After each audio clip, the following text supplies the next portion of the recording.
Hello everyone, welcome to this class. This is your science class and today's topic is light.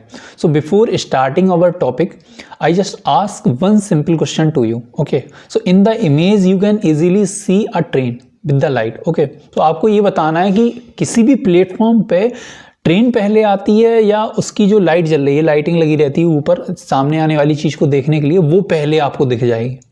So this is a really simple common sense based question. तो आप सभी को जानकारी है कि train की platform से आने से पहले हमें कहीं ना कहीं दूर से उसकी लाइटिंग दिख जाती है। अगर हम रात को ट्रैवल कर रहे हैं, अगर आपने ट्रैवल कभी स्टेशन के ट्रेन के माध्यम से किया होगा, तो we easily see the light that is on the head of the train, right.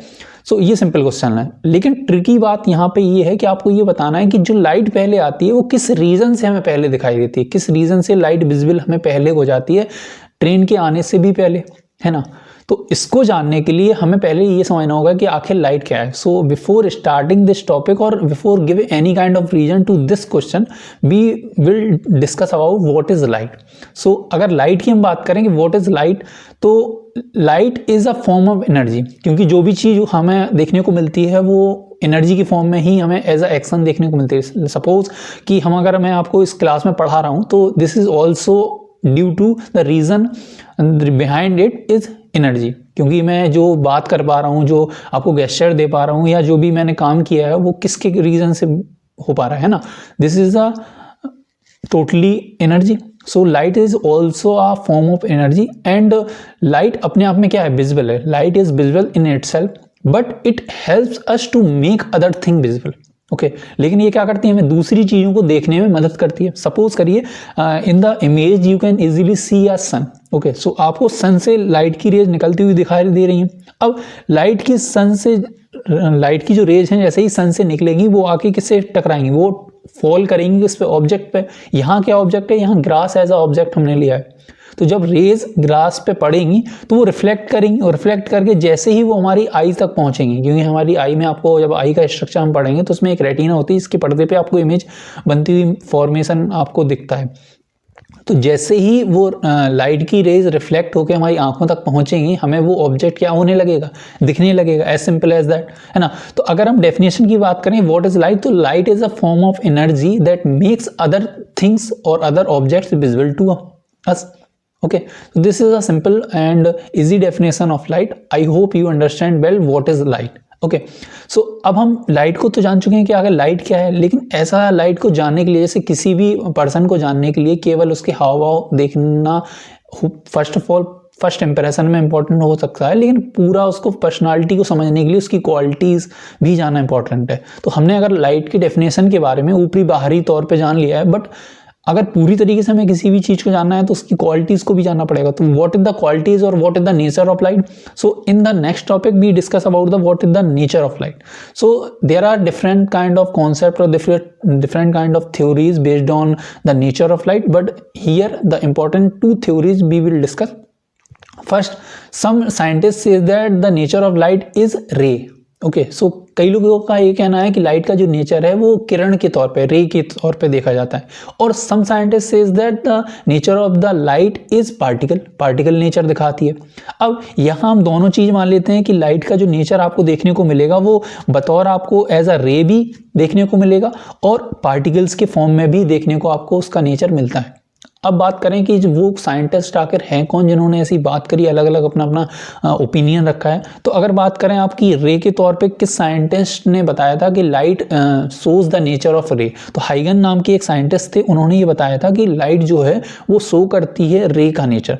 लेकिन किस साइंटिस्ट ने बताया था कि लाइट जो है पार्टिकल्स का नेचर शो करती है, तो वो हमारे न्यूटन थे।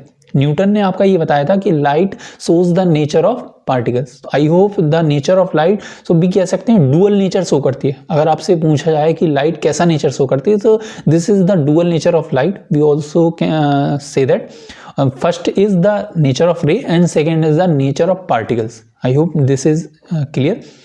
चलते हैं अगले टॉपिक की, स्पीड ऑफ लाइट क्या होती है। क्योंकि अभी हमने जब अपने फर्स्ट क्वेश्चन में पूछा था आपसे इन द इंट्रो क्वेश्चन में कि लाइट पहले दिखेगी या ट्रेन पहले आएगी, तो आपने बताया था कॉमन सेंस बेस्ड क्वेश्चन या आंसर देके कि सर हमें हमेशा हम जब भी ऑब्जर्व करते हैं तो हमें लाइट पहले दिखती है। तो मैंने पूछा था why you can see light first before train कम। है ना। तो यहाँ देखने की यहाँ हमें उसका रीज़न पता चलेगा कि आखिर लाइट पहले क्यों दिखती है। किसी भी चीज़ या किसी भी जगह हम जाते हैं, अगर नाइट को आप ट्रैवल करते हैं, अगर बाहर से कोई टॉर्च दिखा रहा है तो वो शख्स या वो पर्सन दिखने से पहले हमें टॉर्च हाथ में जो लाइट फेंक रही होती है, जो रे निकल रही होती है, वो पहले दिख जाती हैं। तो इसका रीज़न आपको ये दिखना पड़ेगा कि इसका नेचर है कहीं ना कहीं, जैसे सपोज करिए एज एन एग्जांपल, 2 लोग की आपने रनिंग कराई है ना, आप एंडिंग पॉइंट पे खड़े हो, अब आपको 2 लोग दौड़ते हुए आ रहे हैं, लेकिन फाइनल पॉइंट पे आपको पहला बंदा पहले दिख जाएगा, क्यों? दूसरा बंदा पीछे होगा उसका। तो आपको इसका सिंपल सा रीज़न दे सकते हैं कि पहले बंदे की स्पीड दूसरे बंदे की अपेक्षा ज़्यादा थी, ठीक है। और किसी भी ऑब्जेक्ट के दिखने से पहले अगर हमें लाइट पहले दिख रही है तो हम क्या कहेंगे कि कहीं ना कहीं लाइट की स्पीड उस ऑब्जेक्ट की स्पीड से क्या होगी, ज़्यादा हो गई। अब लाइट की जो स्पीड है वो डिपेंड करती है अलग अलग आपके माध्यमों में, मीडियम में, कौन से मीडियम में लाइट को हम ट्रेवल कराएंगे उस पर डिपेंड करती है उसकी स्पीड। सपोज करिए एक पर्सन को आप रोड पर दौड़ा रहे हैं, एक को आप वाटर में स्विमिंग करा रहे हैं, एक को आप हवा में उड़ने के पैरासूट के थ्रू डाइविंग वगैरह करा रहे हैं, तो इनकी अलग अलग स्पीड होगी, क्यों? क्योंकि इनका मीडियम अलग अलग है। तो सेम आपका रीज़न होगा लाइट के में कि आपका, अगर आपका वैक्यूम होगा, या वैक्यूम कह लें या उसको एयर बोल लें, वैक्यूम सिंपली होता है जब हम उसमें से पूरी एयर को एग्जॉस्ट कर लें, निकाल लें उसमें, तो वो जो बन जाता है एरिया, आपको जो स्पेस बनता है उसे वैक्यूम कहते हैं। सपोज इसका एग्जाम्पल है आपका सबसे बेहतरीन, वो है आपका स्पेस। लेकिन सेकंड आपका है वाटर। अगर वाटर में हम टॉर्च लगाएंगे तो अलग स्पीड होगी लाइट की, है ना। अगर हम कांच ले लें, ग्लास ले लें, उसमें टॉर्च मारें, जैसे सपोज करिए आप एक हीरा ले लीजिए, उसमें एक ग्लास के तौर पे, या ग्लास का एक बंद एक कोई प्रिज्म ले लीजिए, उसमें हम लाइट को रिफ्लेक्ट करेंगे तो उसकी अलग स्पीड होगी। तो speed is based on the medium in which light travel, like so अगर हम यहाँ एक कंपैरिजन बैठाएं कि किस मीडियम में लाइट की स्पीड सबसे ज़्यादा और किस मीडियम में इन 3 के मुकाबले सबसे कम होगी, तो सबसे ज़्यादा नंबर 1 पे अगर कोई आएगा तो आएगा वैक्यूम, या बोलें तो एयर। सेकेंड नंबर पे आपका आएगा वाटर, और थर्ड नंबर पे आपका आएगा ग्लास। ओके, अब आपके मन में ये क्वेश्चन आना चाहिए कि सर लाइट की स्पीड मीडियम पे डिपेंड करती है, लेकिन ऐसी कौन सी चीज़ है जिसकी वजह से हम जानते हैं, because of that we know that why in which medium की स्पीड कितनी है, किस माध्यम में लाइट की स्पीड कितनी हो सकती है, किस माध्यम में ज़्यादा है, किस माध्यम में कम होगी। तो कोई एक ऐसा इंडिकेशन होना चाहिए जिसके माध्यम से हमें वो चीज़ पता लग जाए, है ना। तो उस इंडिकेशन को हम कहते हैं रिफ्लेक्टिव इंडेक्स, RI, ठीक है। ये एक न्यूमेरिकल वैल्यू होती है। अब इसमें सिंपल सा ये है, रिफ्लेक्टिव इंडेक्स जिस भी मीडियम का जितना ज़्यादा होगा उसमें लाइट की स्पीड उतनी कम होगी। सपोज करिए किसी मीडियम में बहुत पार्टिकल एकदम बहुत पास पास जुड़े रखे हैं, ठीक है। किसी मीडियम में बहुत आस पास पार्टिकल ऐसे हैं, या किसी एरिया में से समझ लिए बहुत ज़्यादा भीड़ है और आपको उससे निकलना है, तो आप बहुत स्पीड से निकल पाएंगे या बहुत स्लो? ऑफ कोर्स आप बहुत स्लो करके जा पाएंगे। सपोज करिए एक ऐसी खुली जगह है जहाँ भीड़ बहुत कम है, 1-2 लोग ही घूम रहे हैं, तो वहाँ अगर आपसे स्पीड में चलने को बोला जाए तो आप बहुत ही स्पीड से आ पाएंगे। सेम कॉन्सेप्ट आपको अप्लाई होता है लाइट में, क्योंकि रिफ्लेक्टिव इंडेक्स अगर ज़्यादा होगा, सपोज करिए वहाँ पार्टिकल्स बहुत पास पास हैं, उस मीडियम में पार्टिकल्स जो हैं वो बहुत पास पास हैं, वहाँ से जब लाइट निकलेगी तो उसकी स्पीड ऑटोमेटिकली ऐसी हो जाएगी, स्लो हो जाएगी। और रिफ्रैक्टिव इंडेक्स जितना कम होगा उसकी पार्टिकल्स की दूरी उतनी बीच में ज़्यादा गैप होगा, तो वहाँ से लाइट की रे कैसे निकलेगी, बड़ी ही आसानी से निकलेगी। तो ये सिंपल कॉन्सेप्ट था स्पीड ऑफ लाइट को लेकर। आई होप ये कॉन्सेप्ट आपको क्लियर हो गया होगा, और आपको अपना क्वेश्चन का जो रीज़न मैंने पूछा था क्यों लाइट की स्पीड आपको पहले दिख जाती है बतौर ट्रेन के, क्योंकि एयर में आपको पता है लाइट की स्पीड तेज होती है। ओके, सो अगला जो है लाइट का जो टॉपिक है वो रिफ्लेक्शन ऑफ लाइट। अब ये हमें क्या सिखाएगा, ये हमें ये सिखाएगा कि why we can see easily any kind of object, हम किसी भी ऑब्जेक्ट को क्यों देख सकते हैं या क्यों देख पाते हैं। वी को ऑल्सो से दैट कि क्यों हम किसी ऑब्जेक्ट को देख पाते हैं। आपके जो हाथ में जो फ़ोन है या आप जिससे भी लेक्चर अटेंड कर रहे हैं, वो आप चीज़ कैसे, वो ऑब्जेक्ट आपको कैसे विजिबल हो रहा है। तो this is totally belong to the reflection of the light phenomena. अब आपको ये जानना है what is the phenomena of reflection of light. Okay, so आपको इमेज में दिख रहा है कि एक टॉर्च है, टॉर्च से आपको इमेज दिख रही है, किसी भी सरफेस पे लाइट की जो रे होगी वो फॉल करेगी। जैसे ही आपने पढ़ा था कि सन से ग्रास पे जो भी रे आ रही थी वो फॉल कर रही थी, उसके बाद तुरंत रिफ्लेक्ट हो रही थी। तो यहाँ जो सरफेस से जैसे ही टकराएगी उसके बाद तुरंत रिफ्लेक्ट करेगी रे, और जहाँ रिफ्लेक्ट करेगी वहाँ अगर हमारी आंखें होंगी तो हमें वो ऑब्जेक्ट पर्टिकुलर जहाँ से वो रिफ्लेक्शन हुआ है वो चीज़ दिख जाएगी। तो इस पूरे फिनोमेना को हम क्या कहते हैं, रिफ्लेक्शन ऑफ लाइट का फिनोमेना बोलते हैं। ठीक है, अब जो किरण आएगी सोर्स से, जो भी किरण, सपोज करिए torch is the source of light, यहाँ सोर्स से जो भी सरफेस पे रे आ रही होगी उसका क्या नाम है, उसको हम बोलेंगे इंसिडेंट। ठीक है, इंसिडेंट रे। और जो रिफ्लेक्ट होकर यहाँ से टकरा के निकलेगी वापस हमारे आंखों में आएगी, उसे हम बोलेंगे रिफ्लेक्टिव रे। ठीक है, तो बीच में अगर हम इनका एक कॉमन सा पार्ट ले रहे हैं जो दोनों को इक्वल पार्ट में डिवाइड करें, तो उसका नाम हम लेते हैं नॉर्मल। अब यहाँ एक ट्रिकी पॉइंट ये है कि नॉर्मल और आपका इंसिडेंट रे के बीच में आपको एक स्पेस दिख रहा है। इस स्पेस को या इस एंगल को, जो भी हमारा एंगल बना है, उसे आई से हम डिनोट करते हैं या ऐसे कहते हैं हम इंसिडेंट एंगल। ओके, और जो आपको नॉर्मल और रिफ्लेक्टेड रे के बीच का एंगल दिख रहा है उसे हम आर से रिफ्लेक्ट करते हैं, उसे रिफ्लेक्टेड एंगल बोलते हैं। आइयो भाई, ये चीज़ आपको फिनोमेना रिफ्लेक्शन ऑफ लाइट का, क्योंकि मोस्ट ऑफ दी चीज़ें जितनी भी हमारे सराउंडिंग में दिखती हैं वो हमें किस वजह से दिखती हैं, उसमें या तो रिफ्लेक्शन ऑफ लाइट का फिनोमेना लगता है या रिफ्रैक्शन ऑफ लाइट का। तो आगे हम रिफ्रैक्शन ऑफ लाइट का फिनोमेना भी जानेंगे, लेकिन उससे पहले ये जानना इंपॉर्टेंट है कि जो फिनोमेना में जो चीज़ होती है, जो प्रोसेस होती है, वो दोनों में सिमिलर है। कैसे? किसी भी ऑब्जेक्ट पे जब लाइट पड़ेगी, जैसे सपोज करिए यहाँ से ये बॉल आई, यहाँ टकराई, यहाँ से रिटर्न करी, आप बॉल किसी भी वॉल पे फेंकेंगे तो आप जैसे ही मारेंगे तो उसे टकरा के वो वापस आएगी। सेम कंडीशन आपकी लाइट में होती है। लाइट की रे निकली, किसी सरफेस से टकराई और सरफेस से टकरा के जैसे ही वापस लौटी, अगर वापस लौटने की ड्यूरेशन में या उस पाथ में हमारी आंखें आती हैं तो हमें वो ऑब्जेक्ट, वो थिंग क्या होगी, विजिबल हो जाएगी। आई होप ये क्लियर हो गया होगा। Reflection of light. अब पढ़ते हैं रिफ्रैक्शन ऑफ लाइट क्या होता है। इसको हम पढ़ने से पहले, समझने से पहले हम एक एग्जाम्पल समझते हैं। सपोज करिए कि आपको एक गिलास है, गिलास में आप कोई भी चीज़ डिप करते हैं तो उसके जो हिस्सा नीचे डिप हो रखा होता है वो हल्का सा टिल्ट दिखाई देता है। सपोज करिए आज ही आप एक एक्सपेरिमेंट करिएगा, एक गिलास में, कांच के गिलास में आप वाटर लीजिए, उसमें एक पेंसिल डाल दीजिए, उसको पेंसिल को गौर से देखना तो हल्की सी आपको टिल्ट दिखाई देगी, है ना, जैसे आपको इमेज में दिख रही है। ये ट्राई जरूर करिए क्योंकि डेली लाइफ एक्सपेरिमेंट है, ताकि आपका जो टॉपिक है वो और ज़्यादा क्लियर हो पाए। ठीक है, तो ये किस वजह से होता है, यहाँ देखने की बात है। आप कह सकते हैं कई लोग कि सर ये रिफ्रैक्शन नहीं, रिफ्लेक्शन ऑफ लाइट का फिनोमेना भी तो यहाँ हो सकता है, क्योंकि आपकी लाइट की जा रही, रिफ्लेक्ट हो रही। लेकिन जो रिफ्लेक्शन ऑफ लाइट हमने फिनोमेना पढ़ा था उसमें आपने ये देखना है, जो सरफेस है ये सरफेस के ऊपर ऊपर की बात है, तो हम कह सकते हैं ये सेम मीडियम में हो रहा है, इसमें मीडियम अलग अलग नहीं है। अगर ये ऊपर का एयर है तो इसी में ऊपर के एयर में सारे फिनोमेना, ये सारी प्रोसेस हो रही है। लेकिन रिफ्रैक्शन में यहाँ चीज़ें थोड़ी सी अलग हैं, क्योंकि यहाँ अगर हम एज ए एग्जांपल देखें इसमें, तो ऊपर का, जिसमें आपको ऊपर का ये हिस्सा दिख रहा है, ये है एयर। यहाँ अगर कौन सा मीडियम कहें तो ये एयर का मीडियम कहेंगे, लेकिन नीचे जो है वो वाटर है, ऊपर आपका एयर हो गया। तो यहाँ मीडियम का क्या है, इंटरचेंज है, दो अलग अलग मीडियम का यूज हो रहा है। तो जिस भी फिनोमेना में दो मीडियम का यूज होगा उसे हम कहेंगे रिफ्रैक्शन ऑफ लाइट का फिनोमेना। अब ये वर्क कैसे करता है, सपोज करिए आपको यहाँ दिख रहा है, एक इमेज दिख रही है, इसको मैं थोड़ा रफ कर दूं। हाँ, तो देखिए यहाँ ऊपर जो मीडियम है वो है आपका एयर, तो एयर और नीचे है वाटर। अब ये बताओ कि जो पार्टिकल होते हैं वो एयर में पास पास रहेंगे या दूर दूर, इन कंपेरिजन टू वाटर। तो एयर में जो पार्टिकल्स रहेंगे वो थोड़ा डिस्टेंस मेंटेन करके रहेंगे, वाटर में जो पार्टिकल होंगे वो थोड़ा सा कंपेरिजन टू एयर थोड़ा पास पास रहेंगे। तो जिसमें चीज़ें दूर दूर होती हैं उसे हम बोलते हैं रेयरर मीडियम, जिसे हम आर से डिनोट करते हैं। जिसमें चीज़ें पास पास होती हैं उसे हम बोलते हैं डेंसर मीडियम, जिसे हम डी से डिनोट करते हैं। अब यहाँ देखने वाली बात है कि एयर जो रेयरर मीडियम है उससे कोई लाइट की रे आएगी, अगर वो डेंसर मीडियम में जाएगी, क्योंकि मीडियम, एक मीडियम से यहाँ दूसरे मीडियम में जाने का फिनोमेना है रे का।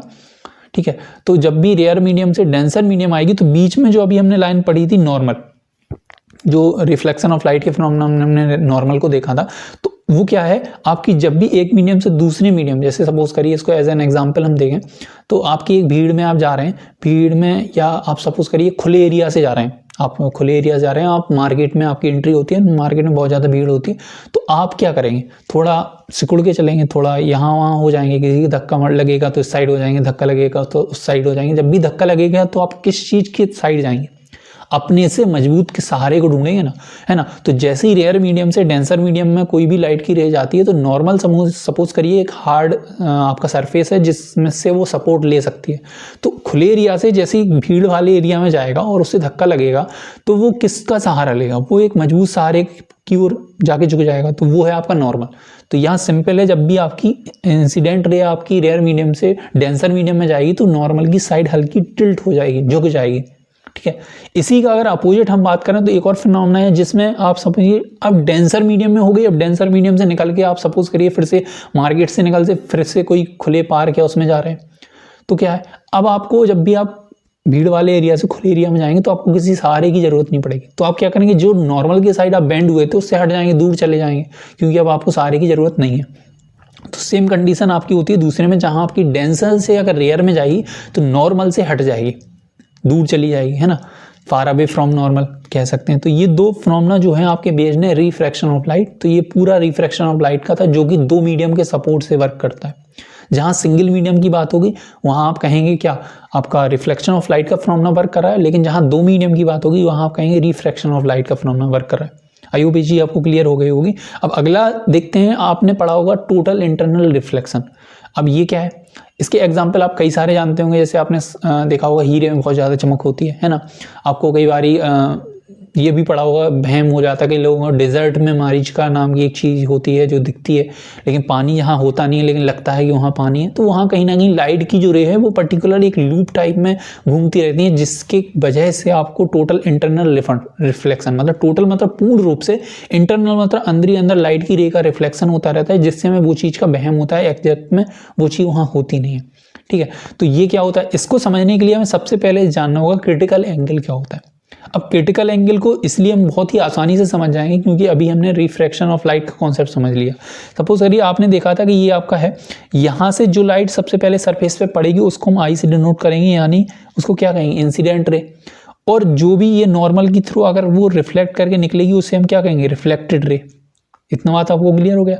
तो रिफ्लेक्टेड रे का एंगल किस पे डिपेंड करता है, आपकी इंसिडेंट रे के एंगल पे। तो जब भी रिफ्लेक्टेड रे का एंगल आपका 90 डिग्री हो जाए, और इसके कंपैरिजन में किसका एंगल हम देखेंगे, इंसिडेंट रे का। तो जिस एंगल पे हमारा रिफ्लेक्टेड रे का एंगल या रिफ्लेक्टेड एंगल हमारा 90 डिग्री हो जाए, तो उस पूरे एंगल को, यानी आई के उस एंगल को हम क्या कहेंगे, क्रिटिकल एंगल। आई होप ये चीज़ आपको क्लियर हो गई। एक बार थोड़ा और डिस्कस कर लेते हैं कि जैसे आपका इंसिडेंट रे का जो एंगल बनेगा उसी के बेस पे आपका रिफ्लेक्टेड रे का एंगल तय होगा।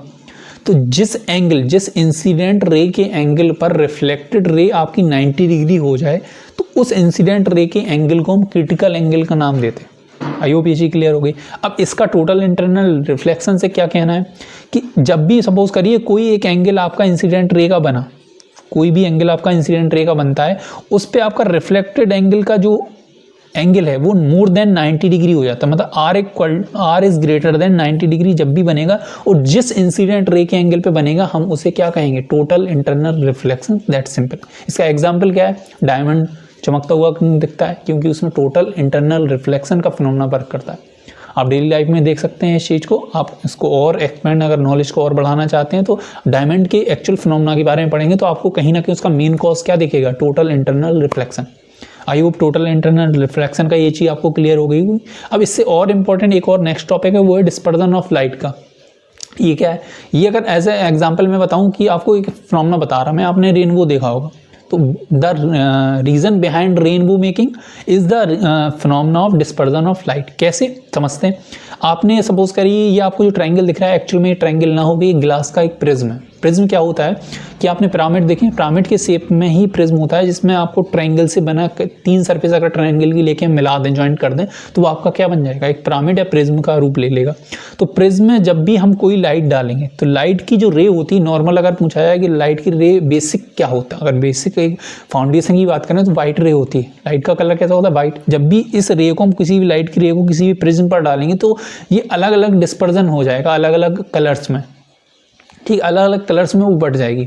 ठीक है, तो जिन कलरों में वो बटेगी उनकी एक फिक्स नंबर है, उनका जो नंबर है वो 7 नंबर है। 7 कलर अलग अलग कलरों में बनेंगे। तो पूछा जाता है कि how many colours is become from after the dispersion of light phenomena। तो there are 7 colors in the dispersion of light phenomena। तो कौन कौन से कलर हैं, इनको हम सिंपली एक ट्रिक वे में याद करते हैं, विबग्यो, जिसमें आपका वॉयलेट आता है, इंडिगो आता है, आपका ब्लू आता है, ग्रीन आता है, येलो आता है, ऑरेंज आता है एंड रेड आता है। ठीक है, तो वाइट रे अलग अलग में कन्वर्ट हो गई। अब यहाँ एक मज़ेदार है, जो अलग अलग जो आपको कलर दिख रहे हैं यही आपको कलर रेनबो में दिखते हैं, है ना, इसलिए इसको हम रेनबो इफेक्ट भी बोलते हैं। तो डिस्पर्जन ऑफ लाइट को हम क्या बोलते हैं, रेनबो इफेक्ट के नाम से भी जाना जाता है। We also call it rainbow effect, right. तो अब यहाँ एक मज़ेदार और चीज़ है, अगर मैं आपको थोड़ा सा इसको और एलेबोरेट करूँ कि अगर हमें वापस से हमारी वाइट रे में जाना है, यहाँ से वाइट रे से हमें 7 कलर की अलग अलग कलर्स मिले, लेकिन सपोज करो हमें 7 कलर्स से क्या वाइट कलर मिल सकते हैं। अगर A = B है, B = C है, तो A = C, सपोज करिए इस तरीके से बनेगा। तो अगर हम किसी एक और प्रिज्म को इसी के इस तरीके से अगर हम रख दें, यहाँ पे अगर एक इस तरीके से और प्रिज्म रख दिया जाए इसके पैरेलल करके, तो यहाँ से जो रे निकलेगी वो अपने आप में वाइट रे ही निकलेगी। या आप अगर आपके पास घर में प्रिज्म हो या आपके लैब में प्रिज्म मिले तो आप इसको एक बार ट्राई करिएगा, काफ़ी आपको समझ में चाहिए, कॉन्सेप्ट की क्लियरिटी और ज़्यादा बढ़ जाएगी। तो ये जो फिनोमेना था आपका वो था डिस्पर्जन ऑफ लाइट का फिनोमेना। आई होप ये क्लियर हो गया होगा। अब पढ़ते हैं what is the scattering of light phenomena. Suppose करिए कि when a ray comes from any kind of source, suppose it is the sun, so when ray come from the sun, it scattered in different direction due to the presence of the raw particles। जैसे suppose करिए आपने सन को देखा, सन से बहुत दूर है हमसे, वहाँ से ट्रैवल करती आ रही है आपकी रे, तो जो भी आपकी रे ट्रैवल करेगी सन के थ्रू वो एटमॉस्फेयर में कई सारे पार्टिकल से टकराएगी। तो जैसे ही वो कई सारे पार्टिकल से टकराएगी वहाँ कई सारे पार्टिकल्स उसकी क्या करेंगे, डायरेक्शन को चेंज कर देंगे। आप दौड़ते हुए जा रहे हैं, बीच में अगर आपको कोई खड़ी चीज़ मिलेगी तो आप तुरंत अपनी डायरेक्शन को चेंज कर लेते हैं। सेम एज कॉन्सेप्ट आपका यहाँ भी लगेगा। तो जैसे ही अलग अलग डायरेक्शन में जो सन की रे निकल के आ रही है, लाइट की जो रे निकल के आ रही है सन के थ्रू में, वो अलग अलग डायरेक्शन में जैसे ही मूव करेगी तो इस फिनोमेना को सिंपल कह देंगे स्कैटरिंग ऑफ लाइट का फिनोमेना। आई होप ये जानने में आपको बहुत ज़्यादा दिक्कत नहीं होगी, क्योंकि स्कैटरिंग ऑफ लाइट का फिनोमेना कैसे दिखता है। सपोज करिए आपने देखा होगा कि इन द अर्ली मॉर्निंग आपको एटमॉस्फेयर का रंग आपको ऑरेंज दिखता है, या सनसेट का भी ऑरेंज दिखता है। तो वो क्या है, आपका अदर रे स्कैटर्ड हो जाती हैं रादर देन रेड कलर की लाइट के। तो जब रेड कलर स्कैटर ज़्यादा नहीं होगा तो वही हमें दिखेगा, बाकी सब स्कैटर हो गए। तो ये फिनोमेना जहाँ वर्क करता है वो उसे हम बोलते हैं स्कैटरिंग ऑफ लाइट का फिनोमेना। और ये डेली लाइफ में इसके एग्जाम्पल पूछे जाते हैं आपसे, आपको इन चीज़ों पर ऑब्जर्व करना पड़ेगा। अच्छा ये चीज़ अगर हो रही है, अगर मैं रेड कलर दिख रहा है, 7 कलर में अगर आपको एक पर्टिकुलर कलर दिख रहा है तो बाकी 6 कलर कहाँ गए, इट मीन्स वो स्कैटर हो गए, उनकी डायरेक्शन बदल गई, वो आपकी आई तक नहीं पहुँच पाए, है ना। और जो अब फिनोमेना है वो आपका डिफ्रैक्शन का फिनोमेना। डिफ्रैक्शन का आकर फिनोमेना क्या है, सपोज करिए यहाँ आप ये आप घर पे भी कर सकते हैं। एक आप कोई भी बोल लीजिए सीट वगैरह ले लीजिए, उसमें एक छोटा सा होल कर दीजिए और यहाँ से आप टॉर्च या लाइट का सोर्स से लाइट डालेंगे। जब आप लाइट डालोगे तो उस होल के थ्रू जैसे ही लाइट निकलेगी तो वो भी स्कैटर यहाँ हल्की फुल्की करेगी, तो वो सीधी ना जाके हल्की टिल्ट जैसे ही हो जाएगी, वो जो एंगल बनाएगी उस फिनोमेना को डिफ्रैक्शन ऑफ लाइट कहते हैं। किसी भी सीट में एक आप होल करेंगे, यहाँ से लाइट डालेंगे, वो कोई भी आपके फ़ोन की लाइट हो सकती है या टॉर्च की लाइट की मदद से आप डालेंगे तो ये एक लाइन यहाँ निकलती हुई दिखाई देगी। वो अगर आपकी टिल्ट होती है किसी भी मूवमेंट से, सपोज करिए वो due to the reason of presence of the particle होती है, तो आप वहाँ जो फिनोमेना आप कहेंगे कौन सा वहाँ फिनोमेना वर्क करेगा, वहाँ फिनोमेना आपका वर्क करेगा diffraction of light. I hope ये चीज़ आपको क्लियर हो गई होगी। तो ये सिंपल आपका टॉपिक था लाइट को लेकर। आई होप आपको लाइट के जितने भी टर्म्स और थे वो क्लियर हो गए होंगे, जितनी कॉन्सेप्ट लाइट के चैप्टर में आपके थे वो आपको क्लियर हो गए होंगे। ये क्लास आपको पसंद आई होगी। उम्मीद करता हूँ कि आप अपनी पढ़ाई ऐसे ही जारी रखेंगे। तब तक के लिए मस्त रहिए, व्यस्त रहिए। Till then take care.